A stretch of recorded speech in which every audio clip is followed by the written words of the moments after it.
We got 7 on the offensive side that are returning. From an offensive line standpoint, we got Caden King, Caden Ausler, and Kyle Wilking. In our backfield, we got our all-conference and Michael Kelsey Jr. that's returning. We also got Braylon Scott, who played a little bit of tight end and now moving to fullback for us. Defensively, we got 5 guys returning, 1 on each level at least. From a D-line standpoint, we got Ian Shepard, who's a returning guy. Chris Scott, Anthony Cortesini, and Isaiah Hopper are all returning from the linebacker standpoint. And from the defensive backfield, we got junior Carmelo Jackson, who's returning. Did real well after week 5 for us, and we got a little bit of experience coming back, so we're pretty pleased. As a coach, what does it mean to you to have that experience coming back, can lead this squad maybe for success in the future as well? Yeah, I think any coach would enjoy some experience. It goes a long way. It's one of those things that, this is start of year 3 for myself, and you can tell the experience that we got in the weight room. Our kids understand what they're supposed to do. A lot of coaching scheme-wise and less coaching attitude and effort for us. So we've been pleased at that, and very excited to come to practice each day and and get around these kids. It's a highlight of my day. To have 3 years of experience here, what about this group sticks out the most in this third year?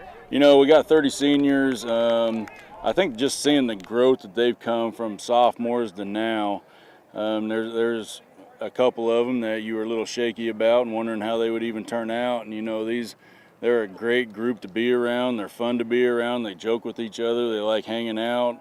I feel sorry for Buffalo Wild Wings because all you can eat. Them boys take care of that. So they're just a fun group to be around, and as us coaches, we're pretty excited about that part. And you have a special running back on this squad. Can you kind of touch on him, especially if he continues this success? He might even set records for the school. Yeah, Michael Kelsey Jr. Did a phenomenal job as a sophomore for us. Was kind of thrown into a here you go, young man, and he took the reins and ran with it. And he's he done a lot better in his junior campaign. So his senior campaign, he does have a chance to do some things. But he's a humble young man, stays quiet. He's a leader by example.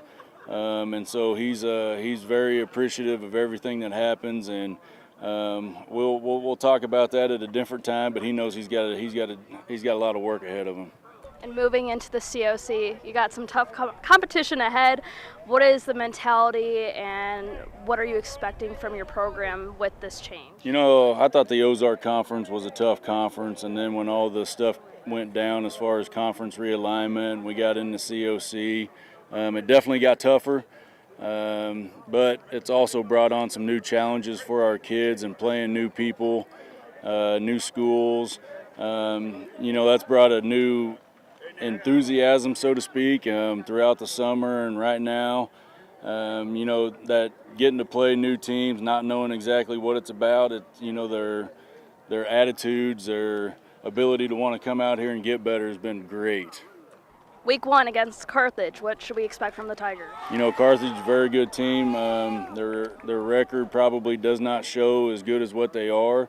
I think they finished 7-5, but they won a lot of games. They were very, very young last year, and the coaching staff did a great job of getting those guys experience, and you could tell that they won some games down towards the end of the season. And they got a lot of guys. I think they got 16 out of the 22 that's returning. So they're a very, very well coached football team, and they don't surprise you with anything on film. They just come out and do what's asked of them, and they fly around and have some fun out there.